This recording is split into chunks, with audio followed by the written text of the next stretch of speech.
Bəli, yenə də deməli Rusiya ənənəsinə sadiq olaraq 9 may qələbə gününü qeyd etməyə istəyir və bu dəfə fərqli olaraq, yəni hərbi texnikanın orada iştirakı nəzərdə tutulmur, ancaq az miqdarda 9 may paradının keçirilməsi planlaşdırılır və burada xarici qonaqlar dəvət olunur.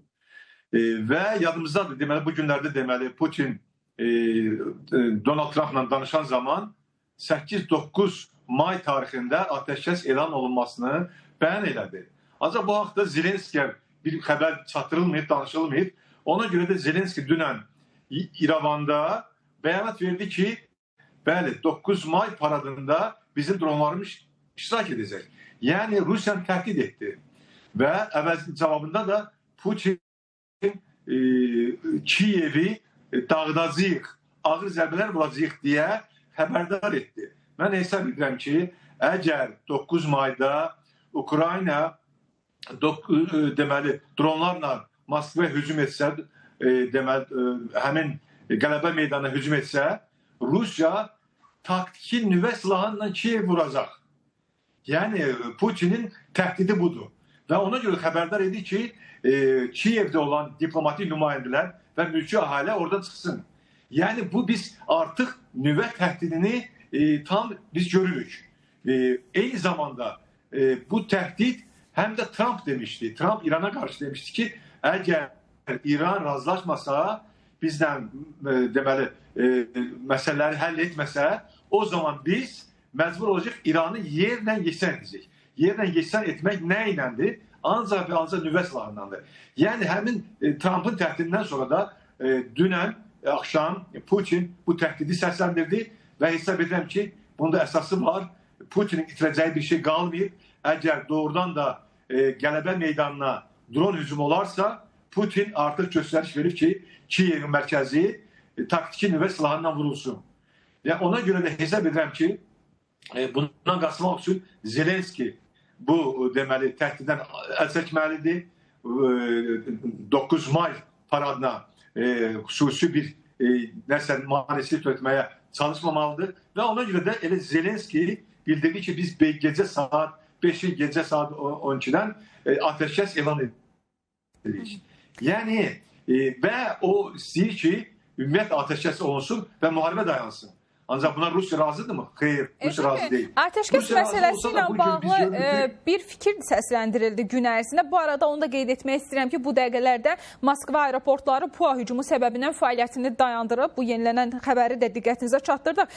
İndi danışıqlar məsələsinə bir də qayıtmaq istəyirəm. Zelenski bəli, uzun müddətli atəşkəs istəyir. Bundan sonra diplomatik həll yoluna üstünlük verir. Rusiyanı da buna gətirməliyik deyə çağırışları oldu Avropa Siyasi Birliyinin samitində. Amma Krım parlamentinin rəhbərindən diqqət çəkən bir bəyanat gəlib gün ərzində. Deyir ki, əslində Şərqi Avropa cəbhəsindəki baş verən proseslərin danışıqlara doğru getməsini Böyük Britaniya istəmir. Çünki orada dedi, bütün bu proseslər həll edilir və onlar üçün də indi danışıqlar masası maraqlı deyil. Ona görə də hazırda döyüşlər davam edir. Nə düşünürsünüz? Bu açıqlamanı necə dəyərləndirirsiniz? Əslində zaman-zaman bu 4 il ərzində müəyyən diplomatik istiqamətdə irəliləyişlər əldə edilmişdi. Hər dəfə də iddia olunurdu. Hətta daha sonrasında bununla bağlı etiraf da gəldi ki, Böyük Britaniya bu məsələyə mane olub. Nə düşünürsünüz? Mən onu demək istəyirəm ki, hörmətli tamaşaçılar bilsin ki, yəni Trump doğrudan hakimiyyətə gələndən çalışır ki, Rusiya-Ukrayna müharibəsini dayandırsın. Ancaq təəssüf ki, müvəffəq olmur. Bəli, biz artıq bilirik ki, bu müharibənin arxasında böyük qüvvələr, ölkələr dayanır və o cümlədə Anglo-Saksan birliyi dayanır. Yəni, hələlik London müharibənin bitməsini istəmir. London, yəni Böyük Britaniya istəyir ki, müharibə davam etsin, Rusiya tam gücdən düşsün və eyni zamanda biz görürük ki, son zamanlar Böyük Britaniya yeni silah zavodları tikdi, raketlər buraxırlar və həm də Ukraynaya çox ciddi köməklik edirlər. Yadımızdadır, deməli, Böyük Britaniya Avropa Birliği'ne çıxdı, Brexit çıxdı və ancaq son zamanlar Rusiya-Ukrayna müharibəsi başlarından bəri Böyük Britaniya həm Ukrayna ciddi dəstək göstərir, həm də deməli Avropa İttifaqının aparıcı ölkələrlə, Almaniya ilə, Fransa ilə birgə müəssisələr yaradılar və Avropanın təhlükəsizliyinin qorunması üçün çox ciddi iş apararlar. Ona görə mən bəli, həmin sözlərə inanıram, informasiyaya inanıram ki, bəli, Böyük Britaniya müharibənin hələ bitməsini istəmir. Yəni, bu Putindən də asılı deyil, bu Zelenskidən də asılı deyil. Yəni, böyük oyunlar gedir. Dünyanın yenidən format olunması, dünyanın yenidən bölünməsi məsələləri gedir. Ona görə də bu gün müharibənin Putin tərəfindən dayandırılması da görünmür. Ona görə də hələlik müharibə davam edəcək. Ukraynaya daha güclü yardımlar göstərilir ki, Ukrayna öz torpaqlarını azad edə bilsin. Həm də biz bilirik ki, Rusiyada əlavə qüvvələr, canlı qüvvələr həm Şimali Koreyadan, Hindistandan, digər yerlərdən cəlb edirlər, döyüşçülər cəlb edirlər. Düzdür, hələlik özləri onlar deməli əsgəriyə çağırışlar, səfərbərlik, ciddi səfərbərlik elan etməsə də xaricdən qüvvələr cəlb edir. Həm də pullu, deməli, muzlu deməli, döyüşlər cəlb edirlər. Ona görə də müharibənin tezliklə bitəcəyi gözlənilmir. Elşad bəy, bir sualım da olacaq, qısa bir cavab istəyəcəm sizdən. Məhz Trumpın səyləri ilə bağlı danışdınız, açıqlamasında da qeyd edir. Biz isə nizamlanmaya nail olmaq istəyirik deyir. Amma məsələ burasındadır, burada Zelenskini hiləgər adlandırır. Amma biz də deyir, nizamlanmaya nail olmaq istəyirik. Yəni, bunu necə başa düşmək lazımdır? Zelenski nizamlanmanı istəmir, yoxsa Zelenski güzəştə getmir deyə belə bir fikir səsləndirir, yoxsa bu məsələnin pərdə arxasında başqa detallar da var?